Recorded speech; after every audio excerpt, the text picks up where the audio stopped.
In the world of game collection, there is a very obvious component that has been omitted from many different consoles. Something that's been staring us in the face. Something that comes with the game when it's sealed. And something that most people threw away after they opened it. This is the spine card. So what is a spine card? Well, a spine card is essentially an advertisement sheet that wraps around the side of old retro video games, typically involving a jewel case. Yes, you'll see this on some compact music CDs as well. The spine card houses multiple pieces of information, like the barcode, the region, the MPN, who makes it, and some little snippets about the game itself. The spine card is not integral to the use or understanding of the game itself, but you'll see where we're going with this in a little bit.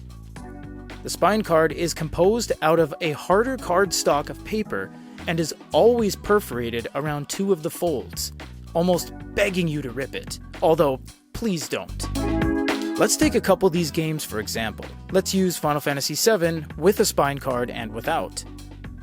You'll see that when looking at FF7, the price of the game itself complete with all the discs is only about $1.90 US. But when you add the spine card, the price just starts climbing from there, costing as much as $15 US. This is not a new concept. In fact, depending on the spine card itself, loose single spine cards alone can cost hundreds of dollars. Yes, just for the little strip of paper on the outside. Here's an example. Rapid Angel, costing about $120. And here's a title from the Memorial series. A pair of spines go for about $80. And yes, it only gets more outrageous from there. Look at Pepsi Man on PS1. No spine card included will run you about $145 USD. Yes, the game is rare. But throw in a spine card, and the price jumps to $316, with sold listings around the $300 price point. There's two types of desired conditions you'll run into when looking at spine cards, one of which will be completely flattened. One will be wrapped around the jewel case. So let's look at the flat one. The flattened ones are a double-edged sword. One, it's usually pretty well preserved, and the perforations haven't been torqued or had any stress against them yet.